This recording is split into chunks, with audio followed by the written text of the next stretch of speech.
Hello fam, how y'all doing? This is your Uncle Tim. This is Uncle Tim Rants and Reviews, a channel where I rant and I review, fam. Video game collecting is dead. Now I know a lot of you all may disagree. You know, a lot of people say, hey Unc, I'm still out there in 2024 collecting from Goodwills, garage sales, and thrift stores, and Facebook Marketplace. I'm still fan of those deals out there. But they're so far and in between. Physical media is dying out on a store level. GameStop is closing stores. Best Buy is closing stores. Everything is going digital. So if you want physical media, man, you got to pay damn near arm and a leg. Games went from, at one point, from 30 to 40 to 50, 60. Now they at $70, bro.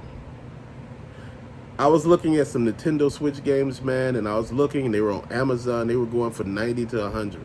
SNK 40th anniversary. It was this other game that I was looking at. Man, they were going for $100. I'm like, bro, I'm not doing this. See, the thing is, when the pandemic hit, it left a void. You know, people were home, had nothing to do. They had money that was coming from, unemployment. Some people, not all, some.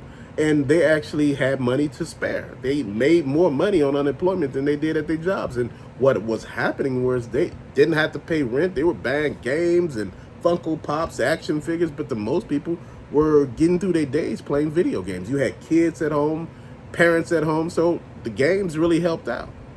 So the things that you looked at was the pandemic inflated the prices of games.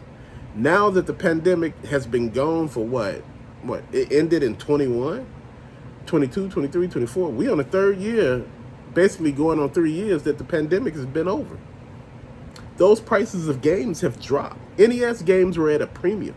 Now you look at them, you can find NES games for $2 and $3 damn. And I know y'all like, oh, come on, man, that ain't true.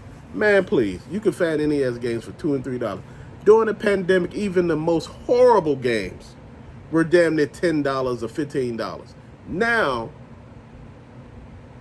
if you was one of those people or stores that bought video games, now a lot of these mom and pop stores, if you trade in stuff, they're only giving you store credit. They're not giving you cash because they can't afford to give you cash.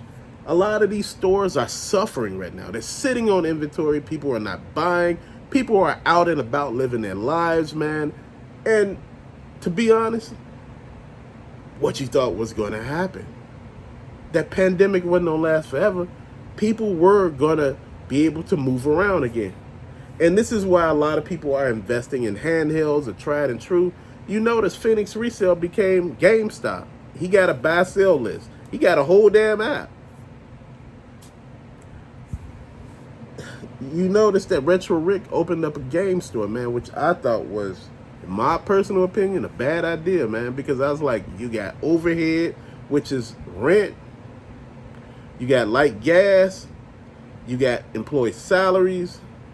Dude, you got a lot of variables here. Then you got to buy the games from people, then you got to buy games from manufacturers.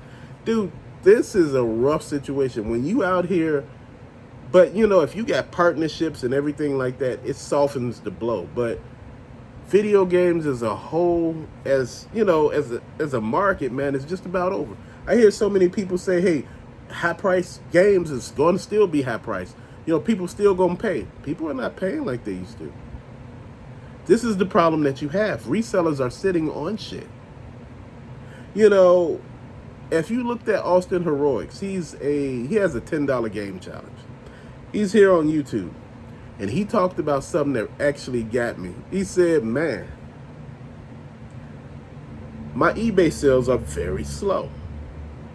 I may have one every now and then, but they're slow. Cody with a K. He's another eBay reseller, and he does YouTube. His sales are slow. He's doing another season 2 of his 10,000 game collection. So season 1, I guess he sold all the stuff off. See, this is where I think a lot of people understand or misunderstand things. You may do season 1, but you don't have to get rid of the product. You could do season 3 with a season 2 or 3 with a whole new damn bookshelf. Dude, We can do something different. You know, when people see stuff change, they're like, yeah, then you may not like the things that people had got. I noticed he had got like 80 free games for the PS4. And I'm like, you can start your game collection with these 80 PS4 games. I don't collect for PS4. I want the older games. And I'm like, dude, start it here. You know, a lot of people are not really feeling that old stuff no more. If you was feeling it, you would have kept this shit. Start the collection somewhere and let's build from there. And that's what I'm getting at, man. You know, I'm like, damn, I'd have been happy to get 80 free damn games. Just real talk. You know, that's the thing that I look at. You know, there's no shade towards him. He's a great YouTuber, a great content creator. Just like Austin Heroics, man. Just like Phoenix Resale along with Retro Rick. The only thing that I get out there and I want to talk to these people about, chase after the right price and all of them, they make it look easy.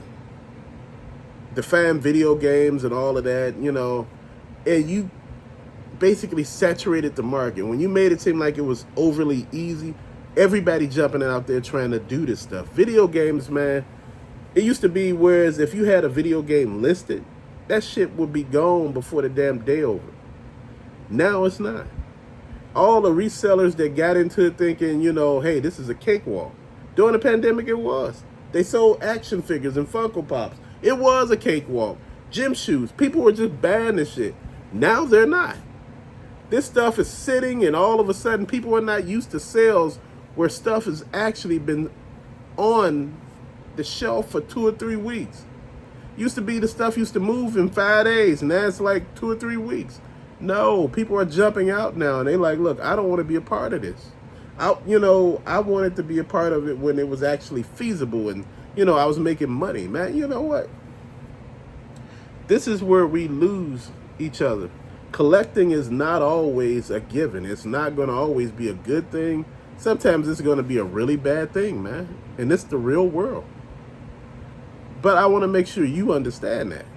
You know, when we talk about collecting video games, the diehard people, Generation X, you know, we were there when, you know, the original console came out. You know, I was here when the Atari, the ColecoVision came out. But you know what? I was also here for 85 when the Nintendo came out. Nintendo is to me, it was leaps and bounds beyond the Coleco and the Atari because the figures weren't stick anymore. Now you got actual figures, but on the ColecoVision, they weren't sticks. You could actually see the characters, but the plugs weren't so big and all of that. So you're looking at this, man. You're looking at generations of people actually selling off their collections because at this point, you know, a lot of people ain't playing with their stuff anymore. They don't have the time. In today's climate, man, you can't sit in your man cave and play your games. You got to get out here and hustle. You got to work your ass off in order to maintain the roof over your head. Man, and see, that's the thing. People are not getting it. You know, it's real out here, man, and people are not comprehending this, man. Shit doesn't happen. Man, it's crazy as hell. And this is what I'm just trying to tell people. Stop making it seem like what's happening is a direct, you know, indicator that, you know, oh, well, you know, it was a surge in games last week. Yeah, maybe it was a surge last week, but for right now, man, this shit is over. The writing is on the wall. I'm not saying that it's going to end tomorrow, but you're not having all these people actually playing games like they used to. Man, it's just different. A lot of people are playing PC games and things like that. Man, it's just crazy as hell. So there's so many things that's changing up that we got to sit here and look at. Man.